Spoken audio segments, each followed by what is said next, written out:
Now call upon the Deputy President, His Excellency Honorable Rigathi Gachagua, to make his remarks.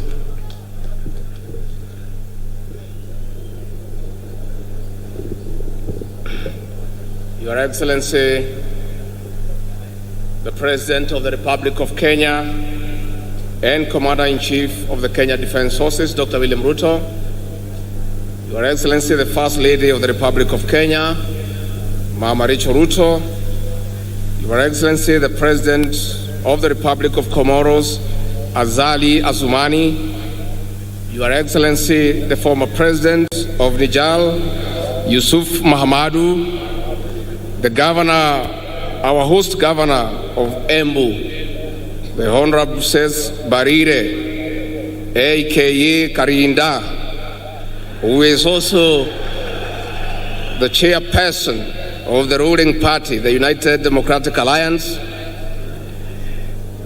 the Chief Justice and President of the Supreme Court, the Speakers of the National Assembly and the Senate, Cabinet Secretaries present, heads of mission, dear Kenyans. 60 years ago, Kenya attained internal self-rule after an armed struggle led by our gallant men and women. Our great nation has been on a prosperity trajectory despite challenges. Our future is promising, and for this, Your Excellency, we honor our freedom heroes and heroines. On this day, we honor Kenyans whose hard work continues to drive our nation towards a life of dignity. Our resolve to attain this dignity is unwavered. We celebrate this day, Your Excellency, under the theme, Empowering Sustainable National Development through Cooperatives and Micro and Small Businesses.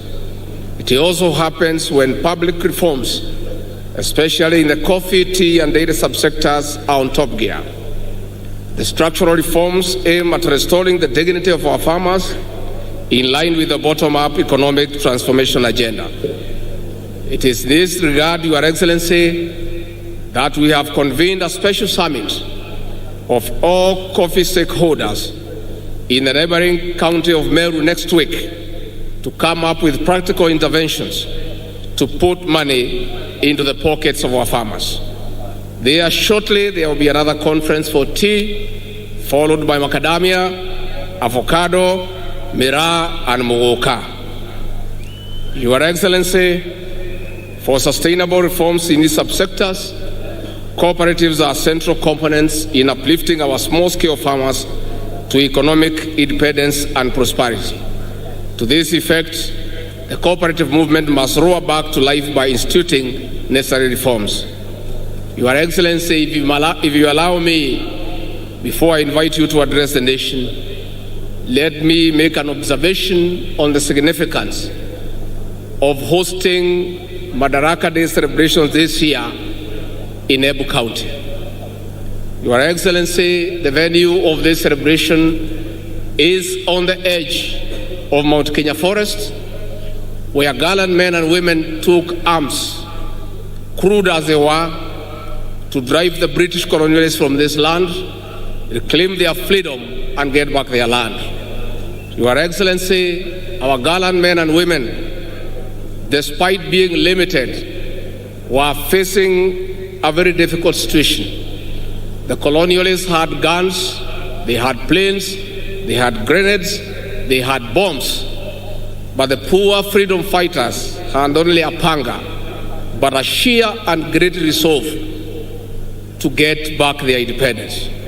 Your Excellency, your presence here is a reminder of that struggle. Destiny has placed you in a unique position to lead the final and the third liberation of this great country, the economic liberation of our people. Your Excellency, we want to encourage you. The measures that you have come up with to get back the economy of this country on track through prudent and pragmatic interventions is what will bring about the third liberation. Your Excellency, we want to encourage you that millions of Kenyans, desirous of economic prosperity, are fully behind you. We want to encourage you that many Kenyans, though quiet, have confidence that the measures you have come up with will improve the welfare of the Kenyan people.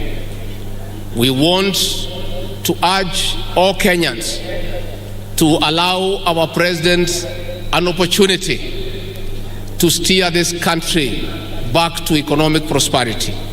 Your Excellency, we want to urge our leaders to continue being steadfast as they support all the legislative measures that your government has proposed in the National Assembly to allow this country to get away from public debt and fund our own development and recurrent expenditure. For that, Your Excellency, we want to assure you that the majority of Kenyans are behind you. Never mind our detractors. These detractors gave you no chance to succeed. As they see you making practical and pragmatic interventions, they are all over shouting and bringing a lot of propaganda, which is being enabled by the press. And we don't mind, because the press, as you all know, were part and parcel of the Azimio Brigade. And therefore, Your Excellency, we want to urge you to continue with the confidence that the people of Kenya will give you the necessary support. It is now my humble pleasure and duty to welcome His Excellency President William Ruto, President of Kenya and Commander-in-Chief of the Defense Forces, to address the nation. Your Excellency.